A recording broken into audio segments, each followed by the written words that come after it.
Hello everyone, welcome to the finale of my Ghostwire Tokyo Tatari difficulty, no healing items, no skill upgrades walkthrough. This will be a boss rush finale right here because there are 3 bosses that we have to deal with in a row.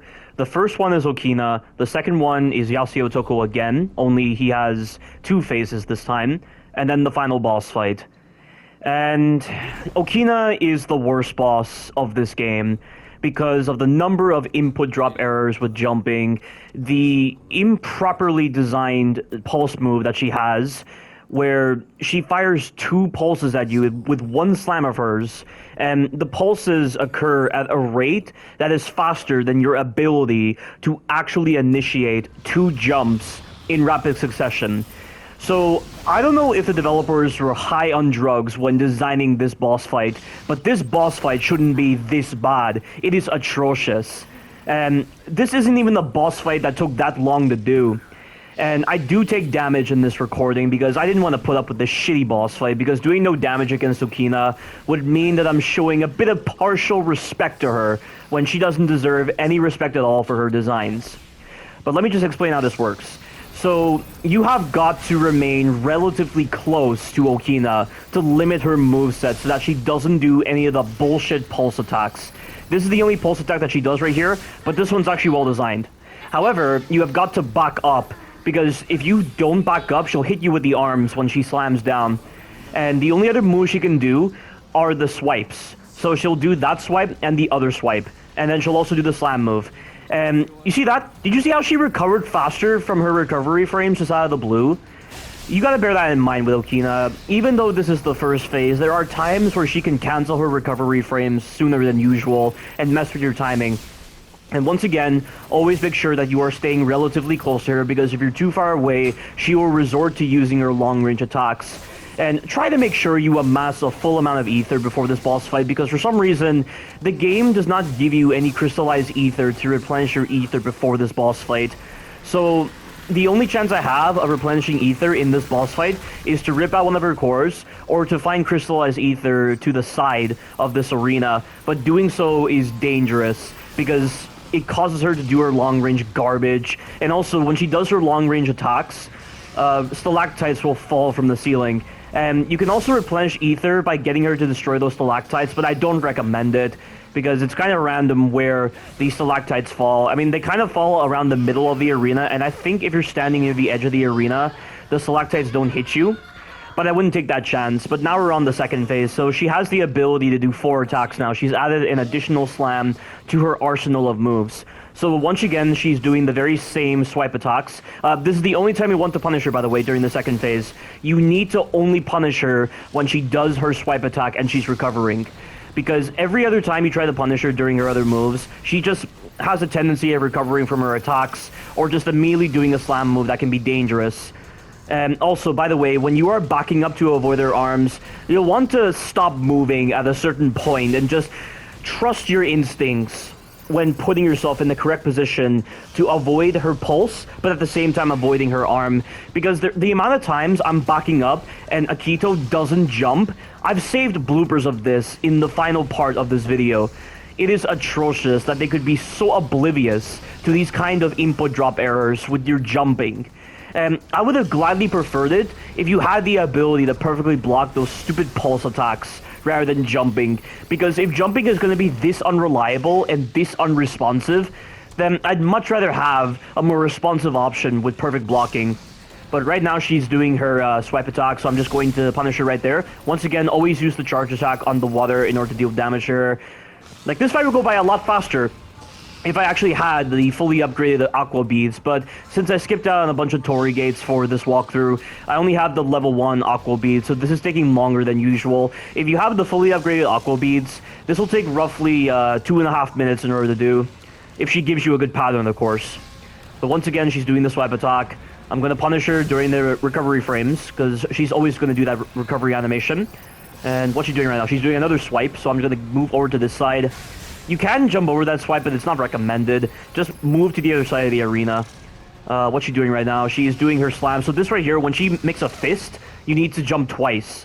And then for the other slam where she doesn't make a fist, you just need to back up. So this right here, this is the one where she's not making a fist. So you just need to back up and jump once. Simple. And I was just checking on the ground just then to make sure I'm standing in the right spot, but it took my eyes off of Okina for a bit, so it was pretty risky doing that. But there's just something wrong with the ground here that causes Akito to register falling, which prevents your ability to jump, and it's fucking atrocious. But I'm out of water, so I'm gonna have to resort to fire, which is very risky. And see right there, I ended up taking damage just then because I made her flinch, and so it messed with her timing on when she was supposed to do her attack. But I wasn't gonna put up with this bullshit because I already restarted this fight at least like 10 times because of bullshit. And I wanted to try to do this as clean as possible, but I just gave up in the end because I didn't want to validate this shitty boss design. But that's the end of Okina. We now get to go inside of Tokyo Tower, and the game will give you the chance to replenish upon crystallized ether for Yasuo Toko. And Yasuo Toko took the longest to do. Like, Yasuo Toko was a fight I was willing to do no damage, but it took me an hour and a half to actually get this fight no damage, because the possibility for Yasuo Toko to do his wind attack, it's just so hard to maintain cover a lot of the times, or even perfectly block those wind attacks of his. That's what was causing me to take a lot of damage and restart this encounter so many times. It's just the wind attack. The water and fire attacks aren't so bad. And in this part of the boss fight, he gains access to more moves in the second phase. So he gains access to charge attacks, similar to how you have the ability to do charge attacks with your elementals. So with the wind attack, he has the ability to initiate tornadoes, and I think you have the ability to perfectly block those tornadoes, but it doesn't matter because they do have a limit on their range. So if you get far enough away from Yasuo Toko, he can't hit you with those tornado attacks. And the reason why I assume you have the ability to perfectly block those tornadoes is because the final boss does the same kind of attack, and you can perfectly block it. The charge attack on this fire, he does the same thing where he charges his fire, he launches it, and it has a wide blast radius, so you just gotta move out of the way. It's still not that lethal of a move. Fire is still the easiest elemental to dodge. And then for his water attack, this is the coolest move he has, because this is the only move, aside from a couple of moves that the final boss can do, where you have to crouch. You have to pretty much treat it like it's Resident Evil 7, and it's fucking awesome. I love any kind of game where they utilize a passive crouch mechanic for the purposes of dodging, because no game does this aside from Resident Evil 7, and with one move from Batman Arkham City with Clayface. But the fight is beginning right now, so he has the same exact moves from the very first boss fight. And something I forgot to mention about the boss fight against Yasuo Toko in the first phase, you can actually loop Yasuo Toko's shield, because if you actually stun Yasuo Toko before he has the ability to pull up his shield, he'll just go into a loop where he will just try to pull up his shield, and if you keep preventing him from pulling up his shield, he'll just do nothing but that. And it only works with the fire elemental, unfortunately. However, I did discover that when he does have his shield up, fire can actually get through his shield, but it's not actually breaking the shield. It's causing the normal stun animation that occurs when you're just stunning him normally. And that will also cause him to loop his shield, which can be very reliable. And that right there was the charge attack on wind. What a very useless move. Do not use the charge attack on wind. It's the most useless charge attack in the game. That right there was me using the car as cover in order to avoid his wind attack. There's water. Water isn't so bad. It's the second deadliest move. But just perfectly block his water attack, and you'll be able to avoid that damage entirely. He's pulled up his shield. Use the bow and arrow on his shield. That being said, though, I don't recommend using the bow and arrow here. I recommend using the bow and arrow for the very first boss fight against Yasuo Toko, because having the bow can be very reliable for the final phase, just to speed it up, because for the final phase, he does spawn visitors whenever he leaves the arena after you destroy one of his cores. So don't bother attacking his shield. Just try to attack his shield with the fire elemental to get him to loop his shield. You see right there? If I were to attack him during the startup frames for prepping his shield, he would have immediately done another shield. So that is a very reliable method. Get used to doing that in case you have a lot of fire elements. That being said, though, I still recommend using the fire elements way too much, because fire can serve as a useful backup just in case he's on his wind elemental. Because perfectly blocking those projectiles from the wind is very difficult to do, but it's legitimately difficult. However, distance is a factor to consider when trying to perfectly block his wind projectiles, because you need to get the rhythm down properly, and the only possible way you're going to get a consistent rhythm is if you're perfectly blocking him from a consistent distance. But that's the end of the first phase. And you see right here, when I expose his core and rip it out, it spawns ether from his body. But for whatever reason, when you finish off Yasuo Toko entirely, it doesn't spawn ether from his body. So you have to go into the final boss fight with very little ether because the game doesn't bother giving you crystallized ether before the final boss fight. And you have to waste time just replenishing your ether during the final boss fight, which can be a very tedious way to start off the final boss fight. And I think it's a really dumb design choice with the developers for this part. But he's now on the second phase, so he's going to be doing charge attacks alongside his normal attacks. There is the jump attack, so try to jump over this pulse. That is a really well-designed move. Why couldn't that be the same case with Okina? I don't know. But he's pulled up his shield again. He's very keen on pulling up his shield to give you a chance to replenish on ether. That's a really good design choice. I'm so glad that the developers had the foresight to realize how much you'll be replenishing on ether for this boss fight. Oh, also, one thing I forgot to mention, did you notice how he tried to do the charge attack on fire and I stopped him because I made him evade? That's another good way of doing that because it seems like he's more keen on evading if you hit him in the head more often. And you saw the charge attack on water just then, so crouch under that. It's a very easy animation to recognize because it has the same sound effect as charging. There is the normal attack from water. He's swapping to the shield again. He's so keen on swapping to the shield. It's really good in its design. And I'm trying to make sure I'm not destroying this crystallized ether so I can use it as cover. I will say that whenever you use the crystallized ether as cover against this water, the water elemental does go through the geometry, but the hitbox is disabled. It's just like Resident Evil 7, so it's a good thing that this game has the ability to disable projectiles through walls, just like Resident Evil 7. This is one of the few games that has that, which is good. I haven't seen a single moment in this game where enemies have been able to attack me through the geometry, so that's awesome. But right now, I'm still just trying to make sure that I'm using the fire in order to stun him. He's on water right now, so there's his charge attack, so just crouch. Really wonderful in its designs. That is such a cool design choice. Like, the amount of confusion I had in my blind playthrough when understanding how to avoid that move, it was all because I wasn't trying to crouch under that move, because, like I said, not many games try to use passive crouching as a way of dodging. Only Resident Evil 7 does this. So I never thought of that as a possibility for dodging that attack. And I even brought up that possibility in my blind playthrough, but I never got the chance to test it. But it's so cool that this game provides this opportunity to utilize passive crouching. Oh, and that was really cool. My projectile ricocheted off a shield and it hit the crystallized ether. So it seems like when your projectiles ricochet, it still causes damage. So I wonder if that could be useful for some kind of tactic. That could be interesting. But there's a shield. I'm trying to equip the bow and arrow right now to get to the shield, but then I realize it's best to save some arrows for the final boss fight. Right now, he's on fire, so I'm just going to try to stun him. That was some limited range. Yeah, your attacks have limited range on this game, but so do the enemies. I mean, I'm not really noticing it as much with Yasuo Toko's fire attack, but... Oh, did you see that just then? You see how the projectile went right through the geometry and it didn't actually touch me? That's what I mean when I say the hitbox is disabled. There's his tornado attack. Keep your distance, and it will never catch you. I don't know if you can perfectly block it, but it's worth testing for this fight, just in case. But as I was saying, you have limited range on your projectiles on this game. I mean, aside from the bow and arrow, of course. But the enemies do as well. Like, for instance, with the Students of Misery and the Students of Pain, whenever they're throwing those signs at you, they actually have limited range. The projectile will disappear after a bit when it's traveled the right distance. So it's nice that the developers give you a limitation, but they give the enemies the same exact limitation. But he's just doing his water attack right now. Look at this. 3 times in a row he did the charge attack on water. And you just crouch under it. It's so satisfying for me when I just crouch under that water attack. But that's the end, and you don't get any crystallized ether from him, which is so stupid. Why do you not get any crystallized ether when you finish him off? That way you didn't have to waste time just scrounging for resources for the final boss fight. And I've just skipped out on that walking moment where you're just going through Akito's memories, and we're getting straight to the final boss fight.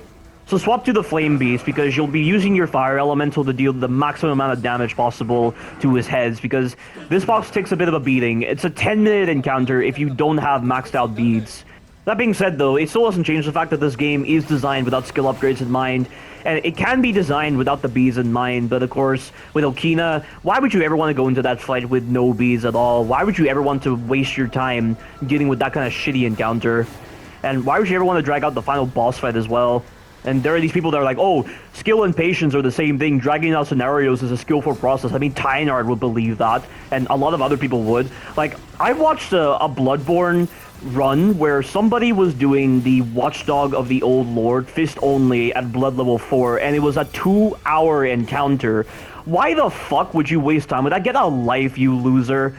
Like, what? You think having the patience to put up with that is somehow skillful? You're already understanding his moves. Like, understanding the fight is the skillful part of it, but having the patience to put up with it is something entirely different. And it's just, you're putting a restriction upon yourself that clearly shows you don't respect the game, you don't respect the whole idea of pacing. You clearly think that dragging out scenarios is somehow a skillful part of the process. You're practically stripping the fight bare, and you're practically using such a stupid and feeble run as a way to make yourself feel more powerful than the average individual. It's so feeble, it really is. And people like Tynard want to make themselves known with their manliness when they're leaving college essays on your YouTube channel that just call you an idiot for not embracing the kind of stupid runs that they favor, where they're practically stripping the game bare, they're making the game look like it's a fucking alpha, they're making the game look like it's 1% finished, they're practically making an unfinished experience seem like it is finished. So they clearly have no sense of direction, they clearly have no sense of pacing, they clearly have the mind equivalent to that of an alien rather than a human being. Wow, what an idiot. Tynard's an idiot. Same with that other guy who did that 2-hour video of him doing blood level 4 fist only against the watchdog of the old lords. Like, what was he trying to accomplish in the end? Did he really think that was going to get him more views? And even if it did, it just... if he plays the part as an idiot, then he's going to attract nothing but idiots. That's exactly what you're getting with those kind of individuals who embrace those kind of stupid mentalities. But enough about that little rant. Let me just explain the final boss fight. So, the first thing you're going to want to do with this final boss fight is prioritize the back head, because if you prioritize the back head, you will remove a significant arsenal of attacks from the boss. I mean, you can still do them, but as long as you are remaining as far as possible from the final boss, he will always prioritize going towards you from the front, rather than turning around and going towards you using his back. Because whenever he's looking at you with his front side, he's only able to do 2 attacks at long range. So it's this one right here, where he does the tornado attack, so you just gotta run away from it. Or he will also do the running attack. And he will always alternate between these moves whenever he's trying to close the distance to you. So he did the tornado attack, then he's doing the running attack. So run to the side, but try to make sure that you don't go too much behind him, because if you go too much behind him, he will swap sides. And that's when his more annoying moves will come into play. You've got to make it where you stay relatively close to his front side when you're running to the right of his running attack, and this will force him to re-engage the loop of just facing you directly with his front. So right there, I ran to the right, I'm staying as close as possible to his front, and this is why he is not swapping sides. And I'm using that opportunity in order to hit the head on his back. And that is why the Fire Elemental is very useful for this part, because it does the most amount of damage to him. So if you repeat this loop and you destroy the first head, you can repeat the exact same loop again for the next 2 heads without any problems whatsoever. Because if you destroy the first 2 heads first, and then you have only the back head last, he will do nothing but the most annoying attacks ever, and you will never be able to use this loop to your advantage for the next couple of phases. And each time you destroy a head, he will spawn visitors, but the accumulation of visitors that they give you isn't so bad, because for the first part where he spawns visitors, he spawns a couple of rain slashers and rain walkers and rugged walkers, and they aren't so bad. And also, there is a glitch that you can exploit for this boss fight. So if you take away a head and then you run as far away as possible, you can despawn a certain number of enemies. I've done it several times. Of course, right here, that didn't really work, because I think the despawn trick mainly happens whenever the enemies are on camera and you're far away from them. So even if you're running away from them and you're maintaining your distance, if you don't turn around and look at them, I don't think the despawn trick happens. Although I say that, but I'm pretty sure I had moments where this works. I'm not entirely sure how it works, but it's good for speeding up the fight, because this can be a lengthy process. But one thing I've also noticed about the visitors in this boss fight is if you get far enough away from them, they have a tendency of teleporting. You see that just then? He teleported away because I'm far away from the initial spawn point of these enemies. So if you get far away from the initial spawn point of the enemies, you can cause them to teleport a lot. And I finish him off right there. And then the next time he spawns visitors, I believe there are a couple of rain slashers, rain walkers, 1 Kuchisake, and I think a couple of rugged walkers. That one is the most dangerous, but at the same time, given the glitches and bugs that I've already showcased and described, that shouldn't be so much of a problem to deal with.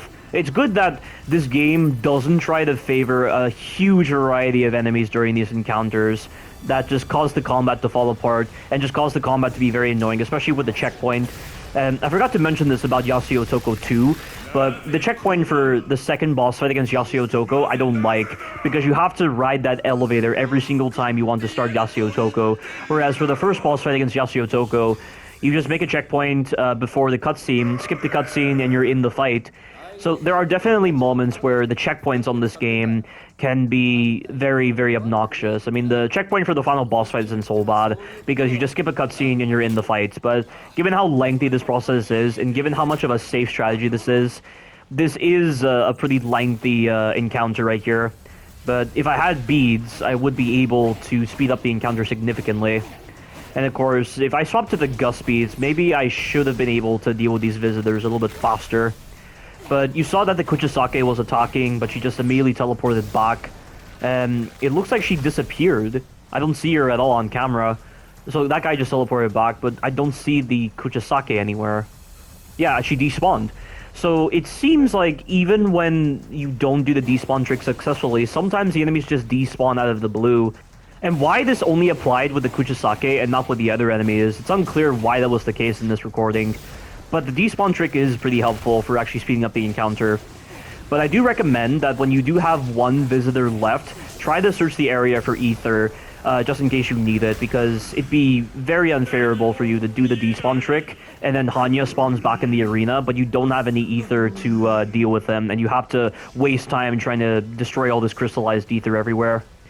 But that wasn't the case here. And you see right here how even though I destroyed his back head, he's doing his back attacks. So because he's doing his back attacks, I need to run away from him to get him to face me in the correct direction.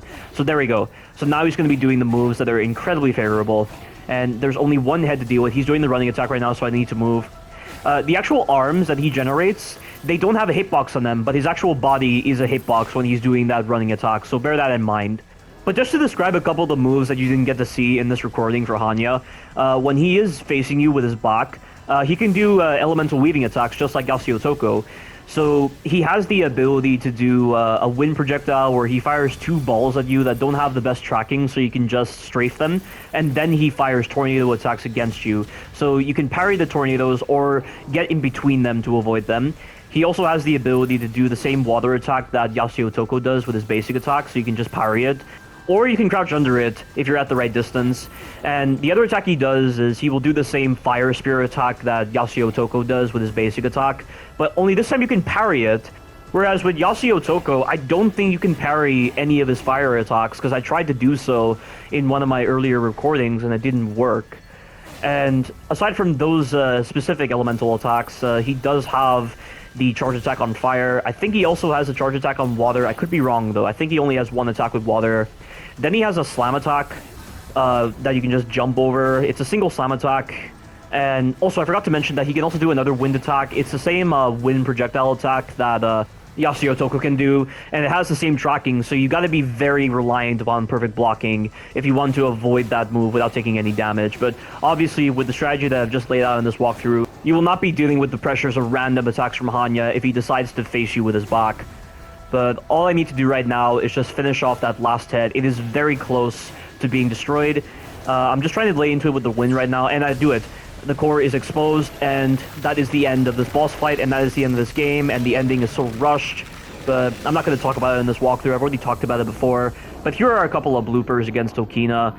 And there's also one blooper against Hanya. So this right here, my jump doesn't register, which is bullshit.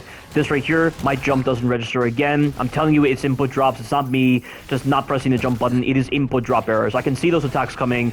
And then right here, I expose Hanya's core. But because I happened to expose it at the exact moment he initiated his running attack, he did not register the correct flinch animation. So he was able to completely avoid the stun. And he caught me while I was busy trying to extract his core.